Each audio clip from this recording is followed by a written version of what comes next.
Afternoon, my name is Chris Harding. This is my little shop here. This is my 41 Ford that I've been building for the last 14 years. Got serious here the last few years about it, but anyway, you know, these things are kind of hard to come by, and you don't see them very often, so I figured I'd make some videos. It's a really fun truck. I enjoy driving it. Really excited to drive it in its current configuration with 4-wheel drive and taller gear and all that. But anyway, I'm gonna be making a few videos here and there, and hope you enjoy it. Thank you. All right, now we are gonna take a look at Claire from below. 1941 Ford cab over. Let's kind of get in the way. So you can see my two taillights. That one is factory original. That one I built.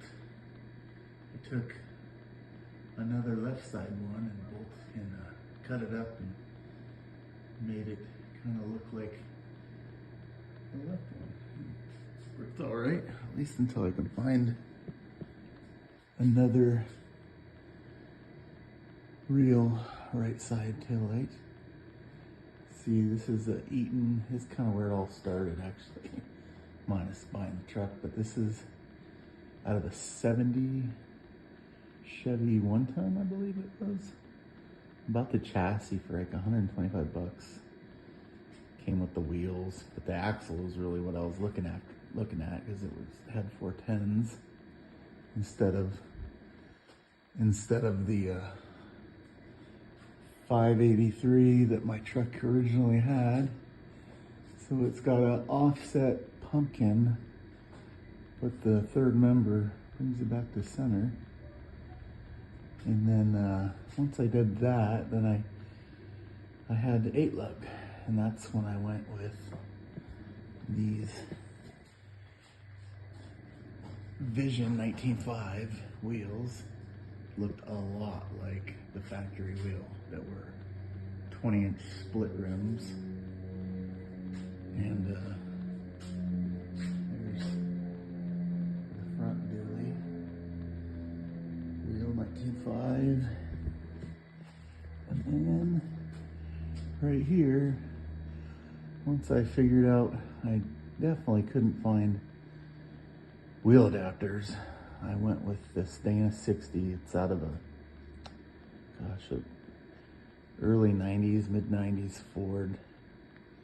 It was a dually, full drive dually axle Ford, being the pumpkin is on the driver's side. But that gap, that's factory there.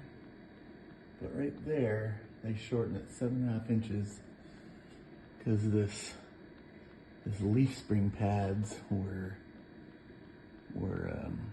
7.5 inches narrower than the factory Ford was. Whereas that was the same width, that 70 Chevy truck, that 1-ton. It was probably a cab chassis type deal. This leaf spring pads were the same width as this 41 Ford.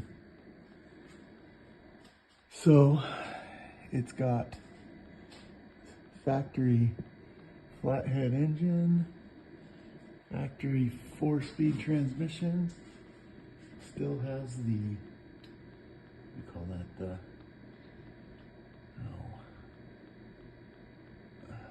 output transmission park and brake.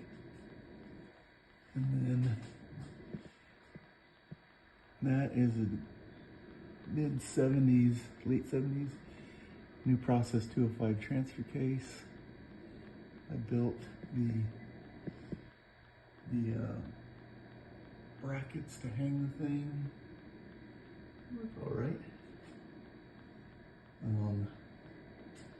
This exhaust is 2-inch straight pipe, no mufflers. Flathead's like 2-inch with no mufflers. It breathes pretty good that way. And I put all that together. You can see the driver's side goes around the front, comes back, and it skirts the passenger side, and then it goes out the passenger side.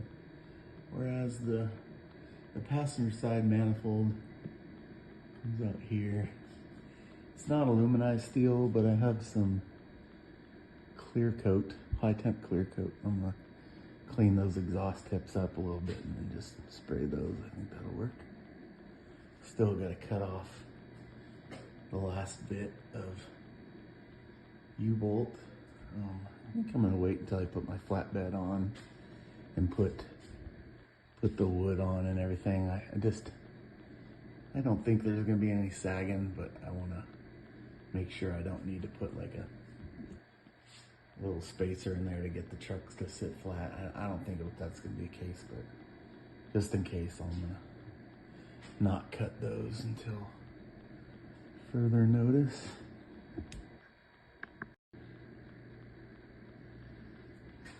All right, you can see my red oak stringers for my flatbed. The flatbed is at the powder coaters right now. My little taillight bracket I made. I cut a driver's side taillight bracket up, welded it all back together, painted it, and look through that. That was the original license plate bracket. I just put it on that side, kind of throw the fact that it's a slightly shorter taillight bracket than the driver's side. Here's the factory one. Is on it, probably new from 1941. Those are 50s, the old stock taillights that I bought. Now, top side action for the Eaton HO72. Local drive shop place made these. It's Idaho Drivetrain here in southern Idaho. New process 205 transfer case. I built the brackets for it. And you can kind of see, so it had a single pot master cylinder, but with that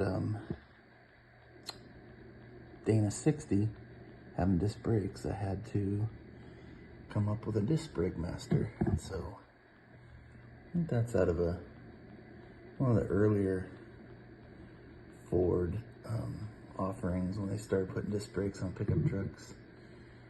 And I got a proportioning valve and a safety valve or whatever. Bent up all that brake tubing. See the exhaust from the top side. It wouldn't be so rusty, but I parked it outside for a little bit so my son could use the lift, and it got rained on, but oh well. All right, so now you can see clear, a little better here.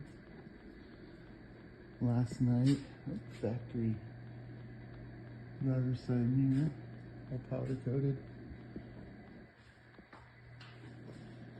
And there she is. Man, she's ugly. She is ugly.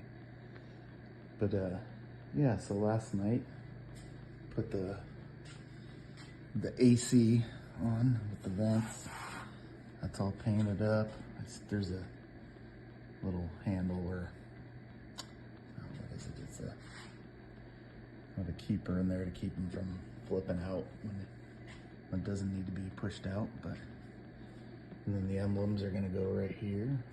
You kind of see the split windshields. They still have window rubber put on those. This front bumper is all powder coated, all factory. I still have to get the body shop has these handles to reinstall. I gotta reinstall them once they get them painted up for me. And then here's the interior. The doors recently hung. This is not the factory cluster. I found that one. It appears to be rebuilt. I got a really good deal on it. A couple $100. Got some wiring to tidy up underneath the dash. It's got a brand new quick wire wiring harness. Really nice kit. I'm impressed. That was 80-year-old piece of glass. There's no cracks in it, but when I was putting it in, guess what I did? Oh well. It'll be fine. Gives it character. And grab handles. These are all powder coated. There'll be some pinstriping on this thing probably when it's all said and done along these body lines.